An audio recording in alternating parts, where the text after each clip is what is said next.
In the last topic, we looked at the common triggers that activate our hot buttons, as well as the physical signs that take place when we are going into this amygdala hijack. Now, it's important to have awareness around these common triggers as well as the physical signs, because as we have this, we're in a better position to, instead of biting on the bait and getting hooked into the hot button, maybe take a step back, count to 10, and instead of reacting, responding, or maybe even letting go where it doesn't really matter or it's out of our control. Now, on this topic, I'd like to explore a few other ways on how we can reduce our reactive nature and how we can prevent this amygdala hijack from taking place. And what it's really about, it's about managing our stress hormones, the biochemistry, the adrenalines and the cortisols, because that is what activates us into this hijack state. So as we reduce those stress hormones, well, it's obvious, we become less reactive. One of the first things we can do is to take time out doing nothing. Now, this may feel uncomfortable. We often feel we must constantly do something, or there is always something that needs to get done. Alternatively, when we do nothing, we're still doing something, like looking at social media or watching that drama or action movie on TV. So when I say do nothing, I mean just that. Try spend 20 minutes sitting alone in peace and quiet, not watching TV, where we get sucked into another story that affects our emotions, or being distracted by the cell phone that does the same.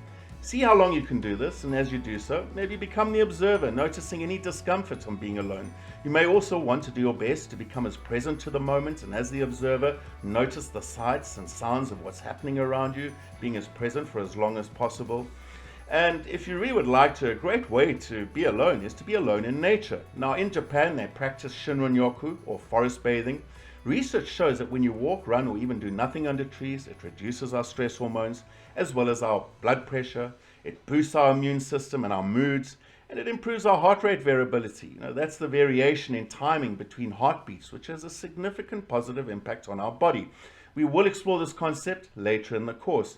Now, the benefits of forest bathing on our well-being are well documented, and you can do this in your garden. And if you don't have a garden, you can go and find a park and find a few trees and go and sit underneath them. Now, when it comes to meditation, there's a lot of research that has gone into this. We will go into it in a little bit more detail in the next module, but for now we're going to begin working with a deep relaxation exercise, which you will do after this topic. Now, deep relaxation has many benefits. It includes slowing the heart rate, lowering our blood pressure, slowing our breathing rate, reducing stress hormones, improving digestion, maintaining normal blood sugar levels, as well as reducing muscle tension. Now, this process is very simple, and I'll begin by asking you to be in a comfortable position, either sitting or lying down, and you'll begin by keeping your eyes open, relaxing them on an object. Just let them relax and look at an object, and then as you begin to take 3 deep breaths in and out, filling your lungs and your belly. So you let your belly rise as you take these deep breaths.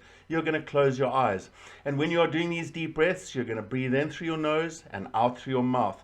Now, I will guide you specifically through this exercise, because you'll then begin after that to scan your body from your toes to the very top of your head. And as you scan your body, you consciously relax your muscles, and you'll notice this makes an incredible difference. Now, it's a great exercise that also helps you to go to sleep. So if you're battling to sleep at night, do this before you go to sleep. You'll find it really makes a difference to the quality of sleep.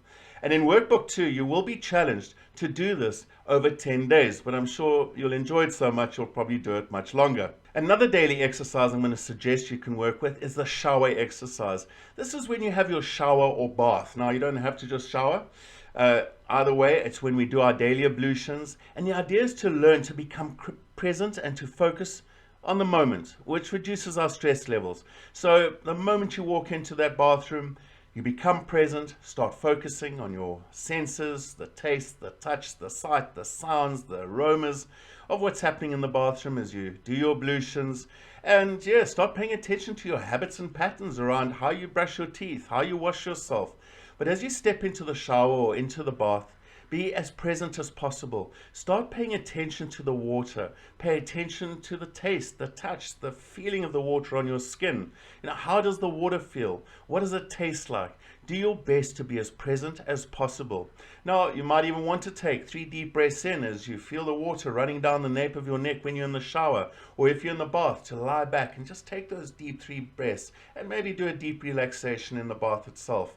Now, as you do this at the beginning of the day, it's a wonderful way to start your day with less stress And you'll notice that through the day you're way less reactive, probably more creative, and it really does make that difference. Now again, in workbook 2, we're going to challenge you to do this daily over 10 days. We have covered much in this module and the previous module. We've looked at emotional agility, as well as understanding our bodies in a lot more depth, the biochemistry, the subconscious, the operating system within. And this is vital because as we start understanding what this body is built for, it's for survival. But what we are talking about in this course is well-being, which is more towards thrival. So I feel we've got to understand how our need for survival can really get in the way of our well-being, because as we want to step more into thrival, we might have to let go a bit of the survival bit that really doesn't matter because there's no real saber-toothed tiger. And in so doing, we start living a fuller life. Now in the next module, we're going to be working with thoughts. You'll recall thoughts are really important because the first thing is they're part of our mental filters and lenses through which we process our experiences from the environment. And not only that, they are the programs that determine the health of our ego. So as we work with thoughts, we're going to be working with two areas, the ego itself, the health of the ego, as well as the mental filters and lenses. So we'll be going into some really in-depth exercises around thoughts. But as we finish off this topic, I leave you with a wonderful quote by Steve Maraboli. You must learn to let go. Release the stress.